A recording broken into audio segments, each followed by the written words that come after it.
Welcome to the Radio Vault Mystery Theater. I am the keeper of the vault.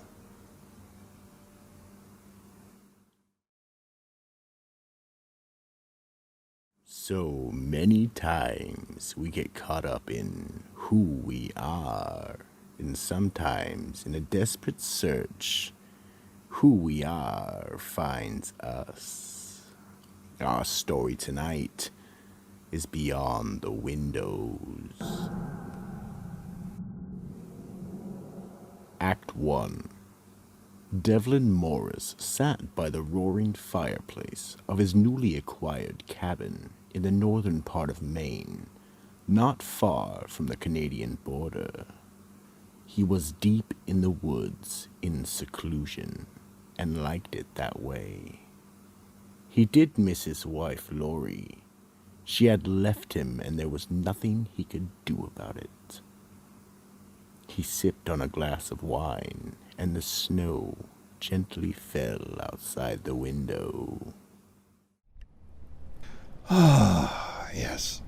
This is just what the doctor ordered. No people to deal with, no stupid questions, and no more funny looks. It is too bad Lori isn't here to share it with me.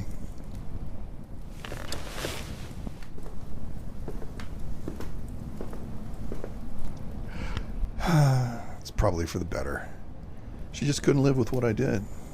I wish she could have understood that we would have been set for life. It was too much for her, and now she's gone. Geez, watching the snow fall outside would have been something she would have really enjoyed. Her loss. Nothing left to say.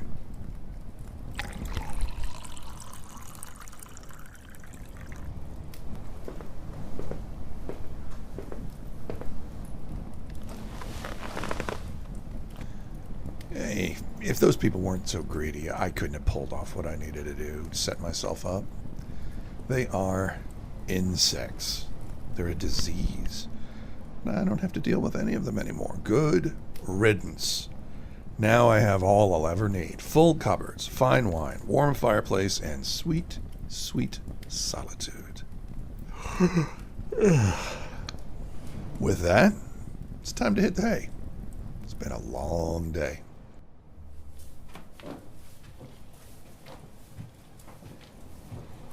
Devlin goes upstairs and gets ready for bed. As he pulls back the blankets to get in, he hears a noise outside. He goes over to the bedroom window to see where the noise was coming from.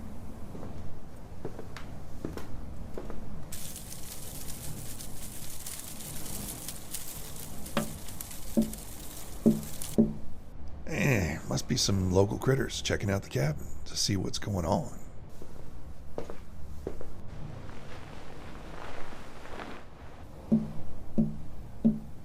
Then there's that. I'll have to trim that branch in the morning.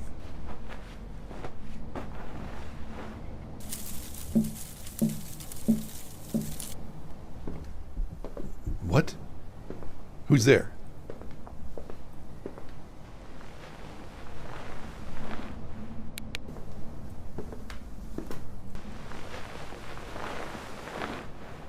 Man, I could have sworn I heard footsteps. Oh, well, yeah, I guess all these new sounds are spooking me a little bit. Jeez, I gotta get some sleep. Devlin tosses and turns, then finally falls asleep. End of Act 1.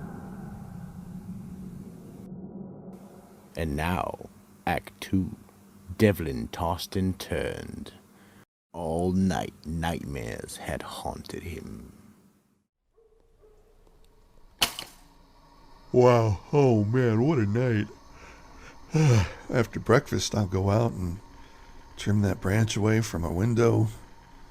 I gotta bring in some more wood for the fireplace. And I gotta get some rest.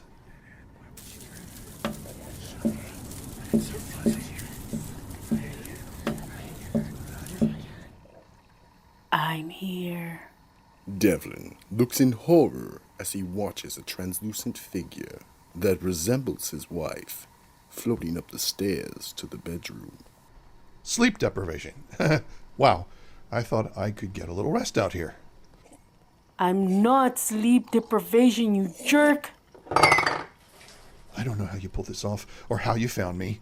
You are gone. I made sure of that. Show yourself. Ah, Devlin dear, you didn't think you could make me go away that easy, did you? Now that you're here, I should give you advice. I said show yourself. You really don't want to see me. Devlin, you always told me that people are insects, that they're disease. Well, there are many who aren't. I'm not like most of those people, and the people you stole from aren't either. But you are. Be warned. You shouldn't go beyond the windows. Lori steps out of the shadows, revealing her pale blue skin and red eyes. Insects are crawling all over the entirety of her body and around her, completely covering the floor. What? Who? I dozed off again. I must be coming down with some kind of a bug. I'm going to go back to bed for a bit.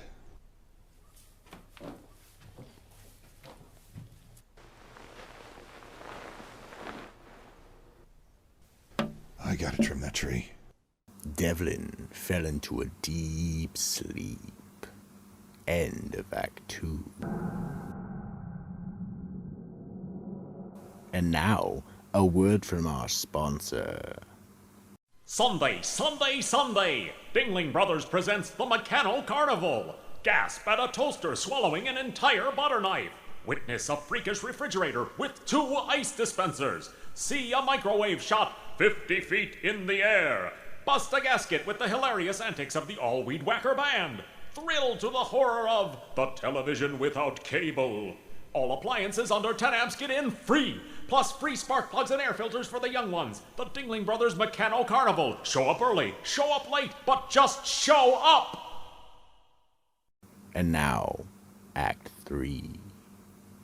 Devlin was awakened by a branch tapping on the window pane in the early afternoon. He had slept soundly and felt refreshed. He walked over to the window and looked outside.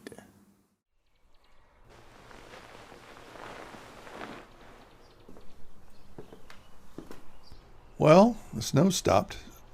Still got some ground cover. Everything looks just surreal. Even the wind has stopped blowing. It's almost like a vacuum. Just the way I like it. What is this? Someone's trespassing. What is he carrying? It's a body. He's looking up at me. It's me. Carrying Lori's body. That can't be. No!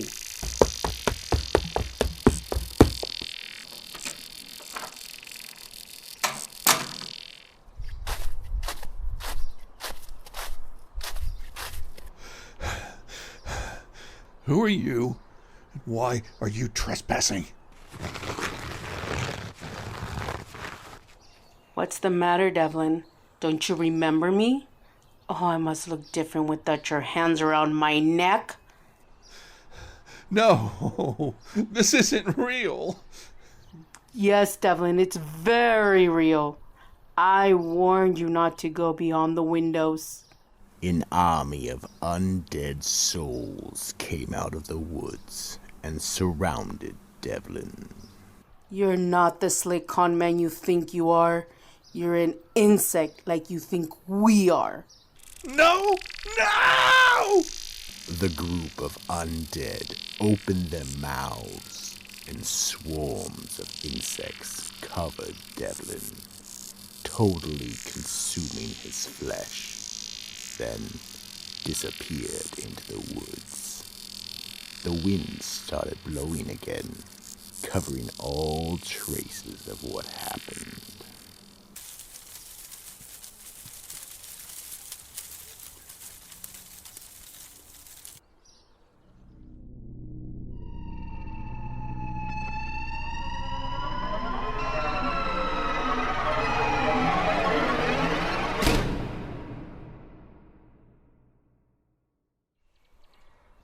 Congratulations on your new cabin.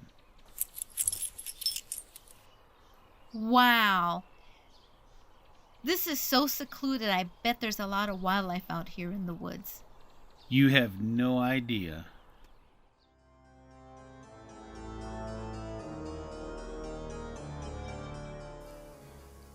Beware, even a little mistake can be fatal. Beyond the Windows is a production of Troop of Lost Souls Entertainment and Film Syndicate. Written by Charlie Mitchell and produced by Anthony Stapiello and directed by Rick L. Baker. Post-production and sound effects by Brian Collins. Commercials by Joe J. Thomas. Video post by Nobuko Ito.